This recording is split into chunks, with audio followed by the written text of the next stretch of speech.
ময়দানে তারা তাদের প্রতিশ্রুতি এবং তাদের কথার লড়াই চলছে। বিভিন্নভাবে আমরা নানা ধরনের বিতর্কের দেখতে পাচ্ছি।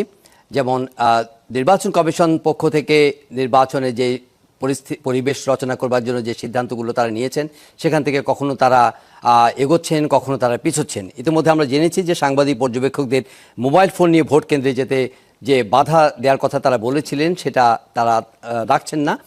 এক্ষেত্রে আর কোনো বাধা নেই। তবে দলগুলো তাদের নির্বাচনের যে শেষ মুহূর্তে যে বক্তব্য, বিবৃতি, জাতির উদ্দেশ্যে ভাষণ, তাই সেই সব ক্ষেত্রে তারা তাদের অবস্থানগুলো পরিষ্কার করার চেষ্টা করছেন। কিন্তু সব মিলিয়ে এই নির্বাচনটি কেমন হবে, কোন দল জনগণের মন জয় করতে সমর্থ হবে এবং তাদের যে বক্তব্য, তাদের যে প্রতিশ্রুতি, তাদের যে অবস্থান, তাদের যে আগামীর বাংলাদেশ রচনার যে বাস্তব যে বক্তব্য, বিবৃতি, সেগুলো নিয়ে আসলে নানা ধরনের আলোচনা চলছে চারপাশে। আমরা আলাপ করবার জন্য স্টুডিওতে দুজন অতিথিকে আমন্ত্রণ জানিয়েছি। আলাপ করব জনাব গোলাম মাওলা রনির সঙ্গে, সাবেক সংসদ সদস্য, স্বাগত আপনাকে। রয়েছেন জনাব মির্জা মোস্তফা ফিরোজ, সিনিয়র জার্নালিস্ট, স্বাগত আপনাকে। যদি সুযোগ থাকে আমরা সেক্রেটারি জেনারেল বাংলাদেশ জামায়াতে ইসলামী মিয়া গোলাম পারওয়ার, তাকে যুক্ত করব এই আলোচনায়। তিনি হয়তো আমাদের সঙ্গে যুক্ত হবেন যদি সুযোগ থাকে। আমরা আলোচনায় যেতে চাই। আজকে সন্ধ্যায় জাতির উদ্দেশ্যে ভাষণ দিয়েছেন বাংলাদেশ জাতীয়তাবাদী দলের চেয়ারম্যান জনাব তারেক রহমান এবং জামায়াতে ইসলামীর আমির জনাব ডক্টর শফিকুর রহমান।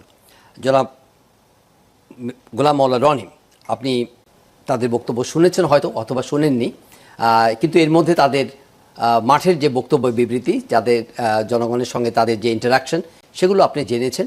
নানা ধরনের বিষয় আসছে, নির্বাচনের খুব কাছাকাছি আমরা এই সময়ে। তারা প্রতিশ্রুতি দিচ্ছেন আগামীর সুন্দর একটা বাংলাদেশ রচনার ক্ষেত্রে, কিন্তু কিছু কিছু বিষয় আছে এখনও তাদের মধ্যে এক ধরনের দোষারোপ কিংবা পুরনো রাজনৈতিক যে বিতর্ক, সেগুলো কিন্তু এখনও রয়ে গেছে। ৭১ আছে, চাঁদাবাজি, দখল, তারপরে তাদের ধর্ম নিয়ে যে রাজনীতি, সেই বিষয়গুলো নিয়ে দুই পক্ষের মধ্যে কিন্তু একটা লড়াই কিন্তু এখন একটা চরম পর্যায়ে। কারণ ভোটের মাঠ, স্বাভাবিকভাবেই এটা নিয়ে অস্বাভাবিক কোনো চিত্র নেই। সব মিলিয়ে আপনি এই পর্যন্ত কি দেখছেন? মানে সামনের যে ভোটের দিন আসছে, সেই সময়টাকে কেন্দ্র করে আপনার চোখে কি গুরুত্বপূর্ণ বিষয়গুলো চোখে ভাসছে? প্রথমত আমি জনাব তারেক রহমান সাহেব আসার পর থেকে তার সকল বক্তব্যগুলো শুনেছি বা শুনি। এ কারণ হলো যে বিএনপির 35% যারা সাপোর্টার, তারা তো মনে করেন বা স্বপ্ন দেখেন যে তিনি হবেন প্রধানমন্ত্রী।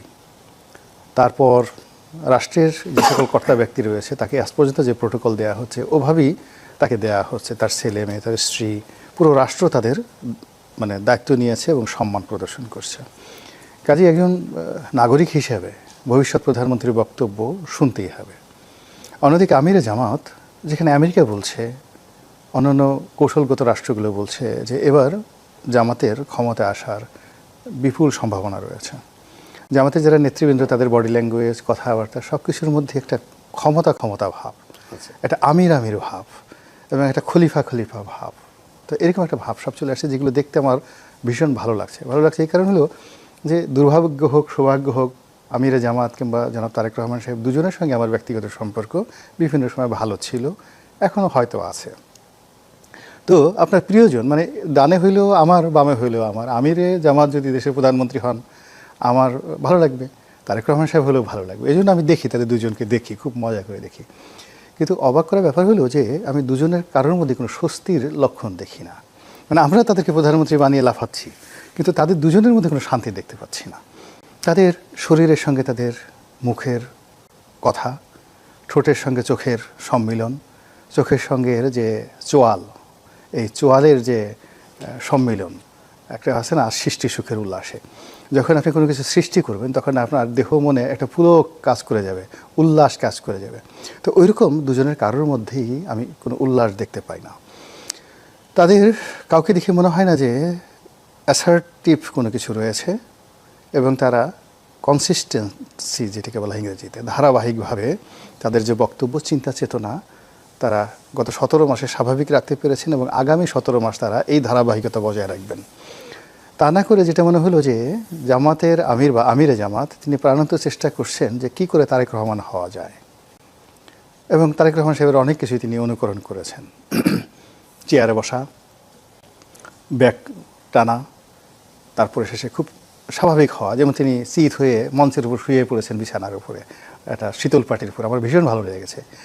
এত মানে একজন প্রধানমন্ত্রী প্রকাশ্য মঞ্চে শীতল পাটির উপরে চিত হয়ে শুয়ে পড়েছেন, এই দৃশ্য আমি না দেখলে আমার চোখে বিশ্বাস করতে পারতাম না যে কি আগেকার দিনে হযরত উমর বা অন্যান্য যারা ছিলেন তারা খুব স্বাভাবিক জীবনযাপন করতেন। আমাদের আমিরে জামাত এভাবে সে কৃতজ্ঞতা প্রকাশ করতে পারে যে একজন ভক্ত তাকে একটা শীতল পাটি দিয়েছেন, তাকে সম্মান জানানোর জন্য তিনি চিত হয়ে শুয়ে পড়েছেন। আবার তারেক রহমান সাহেব তিনি আমিরে জামাতের মতো করে আরবি বলার চেষ্টা করছেন, তারপর কোরআনের কথা বলছেন, হাদিসের কথা বলছেন, মা ফাতেমার কথা বলছেন, আয়েশা সিদ্দিকা রাদিয়াল্লাহু তাআলা আনহার কথা বলছেন, বদরের যুদ্ধের কথা বলছেন। তো এই যে একজন আরেকজন হওয়ার চেষ্টা, এটা মানে রাজনীতিতে কুলক্ষণ, অশনি সংকেত। রাজার যে নীতি থাকবে সেটা হলো যে সে সবার চেয়ে ব্যতিক্রম। Leader means a combination of many people, a thousands of people, lakh lakh মানুষের চিন্তা চেতনা ধ্যান ধারণা তিনি ধারণ করবেন। এবং সারা পৃথিবী তাকে নিয়ে কী চিন্তা করছে কী বলছে ডাজ নট ম্যাটার, সে তার মতো করে সে এগিয়ে যাবে, কথা বলবে, সে মানে তার উদারতা, তার বেয়াদবি, তার সমস্ত কিছু থাকবে অনন্য। Leader is leader, just like Julius Caesar, Napoleon Bonaparte. সারা দুনিয়া কি মনে করলো না করলো সে তার কাঙ্ক্ষিত মাকামে পৌঁছানোর জন্য চেষ্টা করবেন।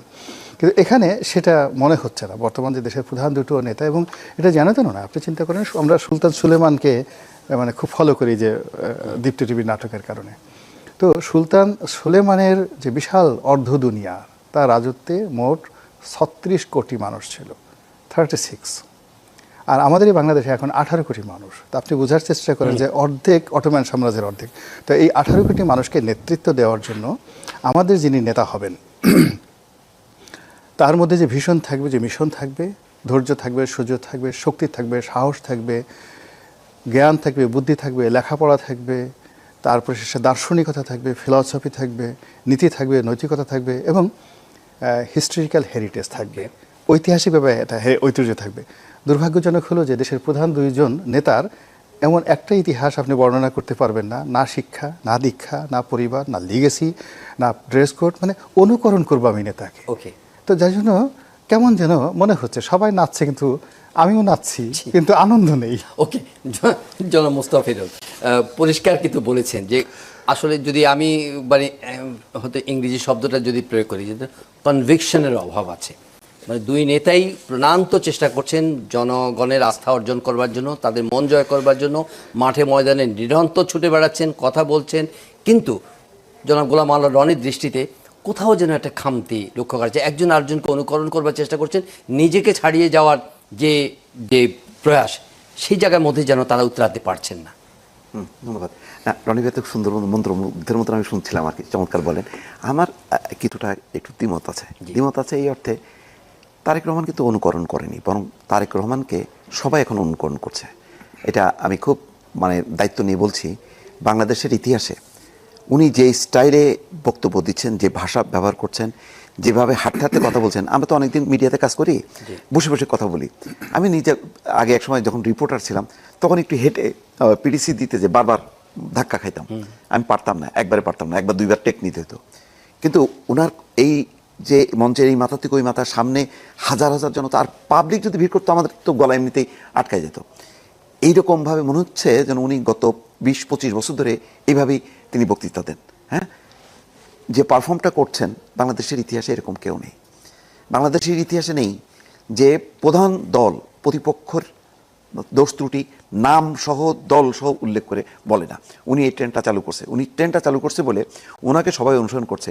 এখন কেউ আর মানে নামটা উচ্চারণ করছে না। তারপরেও কিন্তু ওই যে রাক্তর ফ্যামিলি কার্ড বলছেন, রাজার ছেলে রাজা হবে, এইটা হবে না। উনি দেখেন এই নির্বাচনী মাঠে আমরা কিন্তু সবাই চিন্তা করছিলাম বেগম খালেদা জিয়ার মৃত্যুর এই মাত্র কয়েকদিন পরে নির্বাচনী প্রচারণা হবে, এটাই হয়তো ওনার প্রধান একটা অবলম্বন হবে তার মা। কারণ বেগম খালেদা জিয়াকে বাংলাদেশের কোটি কোটি মানুষ শ্রদ্ধা করে, সম্মান করে, এটা বলার অপেক্ষা রাখে না যে পরিমাণ ঢল আমরা দেখলাম। কোনো জনসভায় দেখছেন উনি বলছে তার মায়ের কথা, যে আমার মায়ের আমি আসার পর তিনি মারা গেলেন, তিনি আপনাদের জন্য কাজ করেছেন, তিনি এই করেছেন ওই করেছেন, আমি মায়ের অসমাপ্ত কাজটা আমি সম্পন্ন করতে চাই। বাবার কথা বলেননি, বাবার কথাও বলেননি। উনি ওনার স্টাইলে যেভাবে এগোচ্ছেন, পাশ্চাত্যে আমরা কিছু কিছু ক্ষেত্রে এটা পশ্চিমা রাষ্ট্রনেতা নির্বাচনী প্রচার অভিযানে দেখি, সেইটা ইন্ট্রোডিউস করা এবং কত বড় ঝুঁকি, যেখানে বাংলাদেশের মানুষ অভ্যস্ত না, তার দল অভ্যস্ত না, সেখানে তিনি সেই ট্রেনটা চালু করে সফল হয়েছে। এবং আজকে শেষ প্রান্তে এসে এখন পর্যন্ত শফিকুর রহমানও তারেক রহমানের নামটা শুধু উল্লেখ করেনি, কিন্তু আকার ইঙ্গিত দিয়ে বলছেন, দলের নাম উল্লেখ করেননি, এবং তারেক রহমান তো বলেনি। তিনি যতটুকু বলছেন সেটা হচ্ছে সেটাকে বলার জন্য, কারণ আপনি দুর্নীতিবাজ চাঁদাবাজ বলতেছেন, 15টা বছর আপনি তার সঙ্গে থাকলেন, তার সুবিধাটা নিলেন, আপনি তো তার আন্ডারে ছিলেন, আপনি তো তার সমান পর্যায়ে ছিলেন না, আপনি তো আওয়ামী লীগ লেভেলে ছিলেন না, আপনি ভেতরে থেকে ঘরের শত্রু বিভীষণের মতন আপনি কাজ করতেছেন, মানে তাদেরকে হিউমিলেট করতেছেন, এইভাবে তাদেরকে পচাচ্ছেন, তার উত্তর কি দেবেন না? উত্তর দেওয়ার জন্য দিচ্ছেন। ওইটা না দিয়ে যদি তিনি বলতেন যে উন্নয়নের কথা, বারবার তিনি কিন্তু বলছেন যে আমি কারো বদনাম করতে চাই না, বদনাম করে কি লাভ হবে বলেন, বরং আমরা কি করবো আসেন এটা নিয়ে ডিবেট করি। সেই ডিবেটের মধ্যে জোর করে টানার চেষ্টা করছেন, কিন্তু তারপরে দেখা যাচ্ছে যে একজন নেতা, শফিকুর রহমান বলি, জামাতি বলি, উনি সোশ্যাল সিকিউরিটি কার্ডের কথা বললেন, নিজের নির্বাচন ইশতেহার যখন বললেন, কিন্তু সেটা ভুলে যে তার একদিন পরে তিনি বললেন যে কিসের ফ্যামিলি কার্ড, ভালোবাসার কার্ড চাই। তাহলে সরাসরি জনাব মোস্তাফিজ দীপু, এই যখন অবস্থা, তখন কি আপনি বলবেন যে BNP should regret for indulging Jamaat Islami for long time as an political ally?